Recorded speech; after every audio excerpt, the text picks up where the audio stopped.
नमस्कार मित्रांनो, मी गणेश आचवल स्वामी कृपा क्रिएशन्स या यूट्यूब चॅनलमध्ये तुम्हा सर्वांचं मनपूर्वक स्वागत करतो।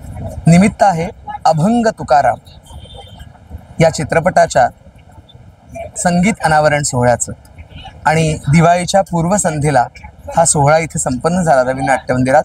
स्मिता, सर्वप्रथम दिवाळीच्या खूप खूप शुभेच्छा। तुम्हाला सुद्धा दिवाळीच्या खूप खूप शुभेच्छा आणि तुमच्या प्रेक्षकांना सुद्धा दिवाळीच्या खूप शुभेच्छा। आपण आपल्या चॅनलच्या माध्यमातून नेहमी प्रेक्षकांना भेटतच असतो, तर सर्वप्रथम आपल्या या गप्पांना सुरुवात करण्यापूर्वी मला विचारायला आवडेल की दिवाळीची एखादी छानशी आठवण सांगा।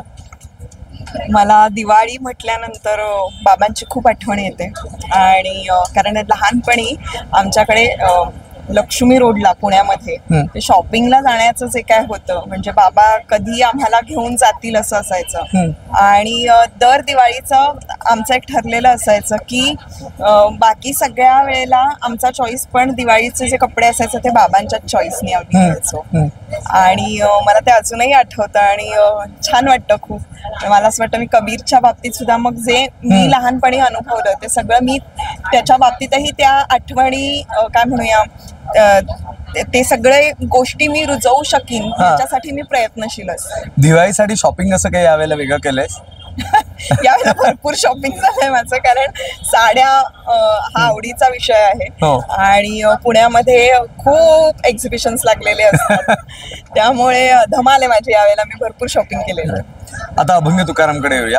अभंग तुकाराम मध्ये तू अतिशय महत्वाच्या व्यक्तिरेखेत आहेस आणि आता तुझा कमाल परफॉर्मन्स आम्ही बघितलेला आहे, तर जाणून घ्यायचंय तुझ्या व्यक्तिरेखेविषयी।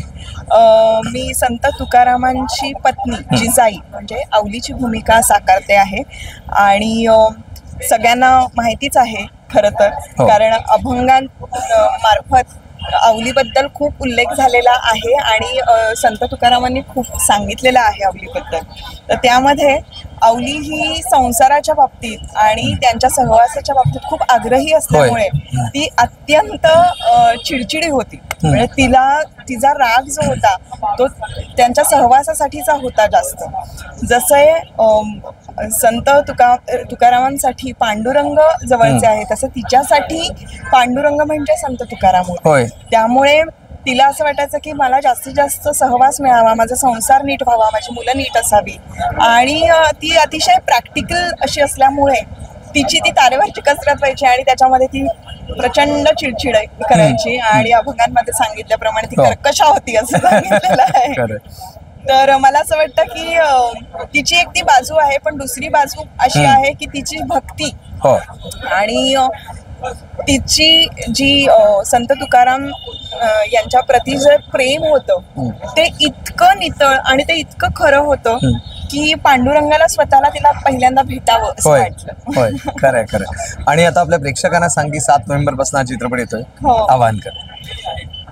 नमस्कार, 7 नोव्हेंबरला अभंग तुकाराम हा आमचा चित्रपट संपूर्ण महाराष्ट्रभर आणि महाराष्ट्राबाहेर सुद्धा रिलीज होतो आहे।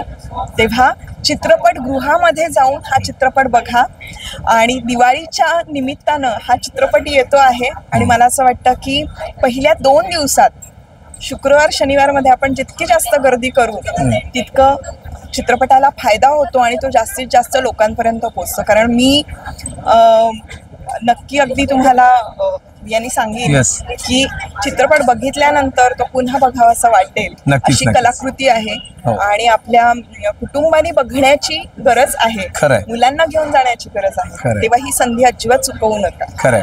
आणि जसं तुकाराम महाराज म्हणतात की मन करारे प्रसन्न सर्व सिद्धीचे कारण, तेव्हा निश्चितपणे हा चित्रपट बघा अभंग तुकाराम 7 नोव्हेंबर पासून। आणि हो, असेच नवनवीन चित्रपटांचे अपडेट्स मिळवण्यासाठी स्वामी कृपा क्रिएशनला सबस्क्राईब करा, व्हिडिओला लाईक करा, शेअर करा। स्मिता, पुन्हा एकदा दिवाळीच्या आणि या येणाऱ्या चित्रपटाच्या निमित्ताने खूप खूप शुभेच्छा। धन्यवाद।